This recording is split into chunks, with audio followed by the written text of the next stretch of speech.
Eh, tu trouves que la France, elle est en déclin? Par rapport à quoi? La France est-elle en déclin? Je vous pose la question, et c'est l'Institut CSA qui a posé la question.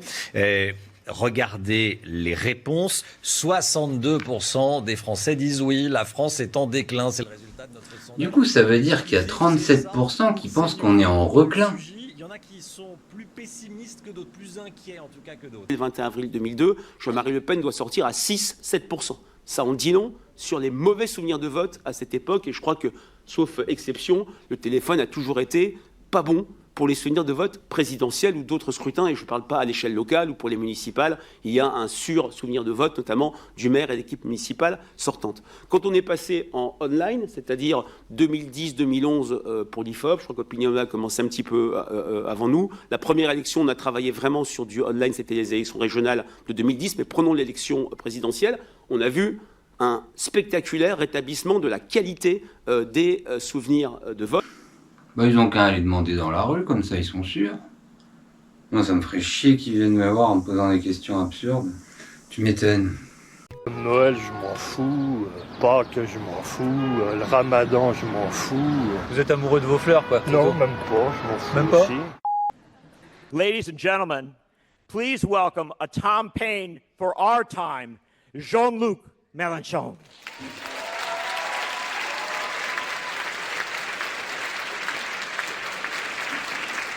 Jean-Luc. Ça, c'est de la présentation. First, I will speak English with my terrible accent. I would not lie. I'm very proud to be here in front of you gringos. N'empêche, il parle mieux anglais qu'Hollande.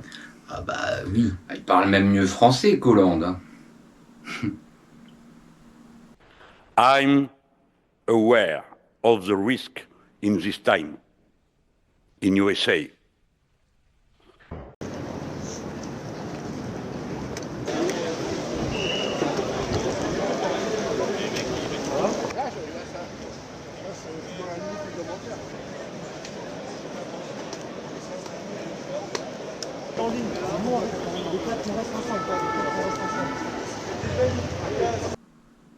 Ça, c'est flippant. Hein. Ce qui est hallucinant, c'est la précision avec laquelle l'histoire se répète. Regarde, si tu compares avec une image d'il y a 100 ans.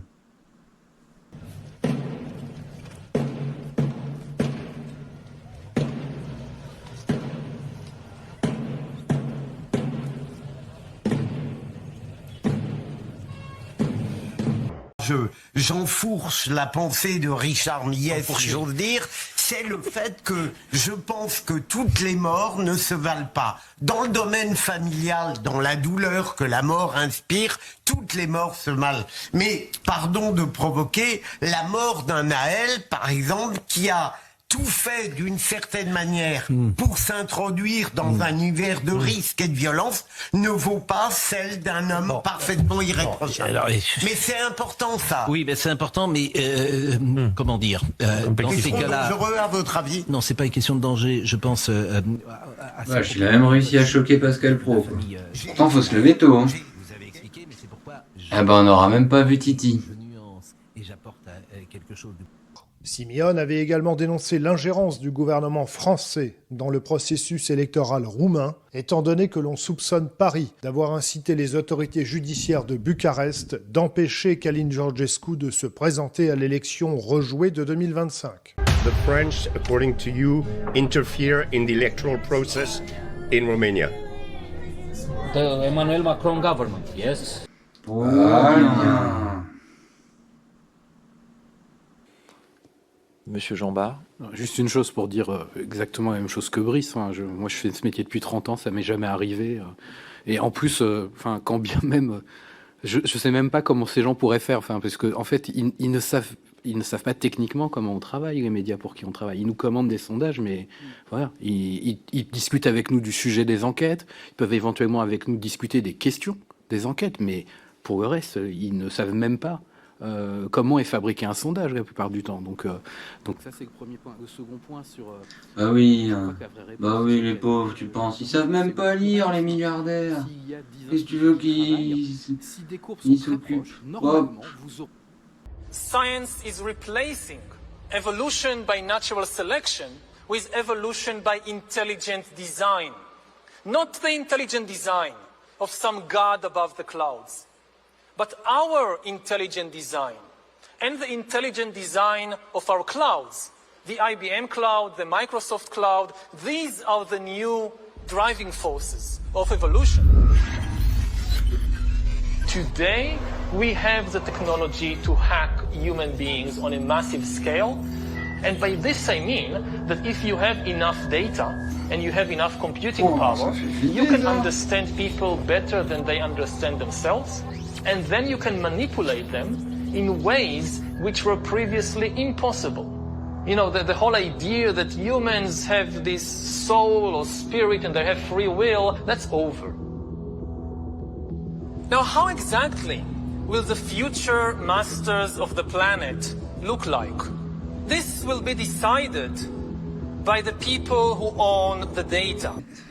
Tu vois. Faire tomber cette équipe du FC Metz, 3e au classement général de notre Ligue 2, un FC Metz évidemment un petit peu plus expérimenté qui fera sans Arnaud Baudard, blessé au genou et absent pour ce match-là. Ah, c'est pour ça qu'il joue pas. Moi, je croyais qu'il était juste nul. Moi aussi.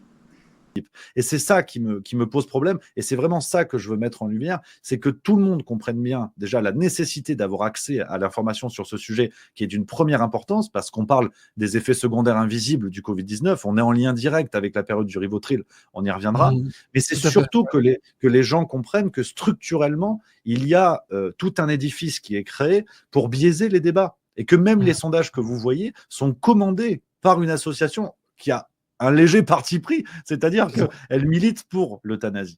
Donc, ce sont tous ces éléments-là en qui effet, me semblent comme tu très le soulignes, ce n'est pas indiqué. Donc, ce n'est pas indiqué clairement que cette association a un parti pris.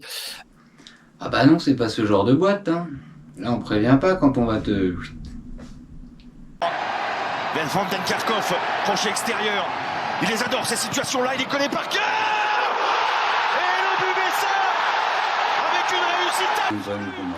Ça compte quand même pour un but. Fait la différence qui tue presque les Dunkerquois. Regardez. Et ben nous contre son camp n'a absolument rien pu faire. Est-ce que vous avez votre passe canin? Oui, bien sûr, je l'ai sur moi, attendez, je la cherche dans ma poche. La voilà, regardez. J'en pense pas trop de bien, mais enfin bon, c'est comme ça, quoi. On a été obligé de les faire la carte d'ADN. Ce fichier d'ADN canin, c'est une expérimentation de 2 ans. Des gardes champêtres peuvent désormais demander les cartes d'identité des chiens. Bonjour. On vient vous contrôler pour la carte ADN canin, s'il vous plaît, monsieur.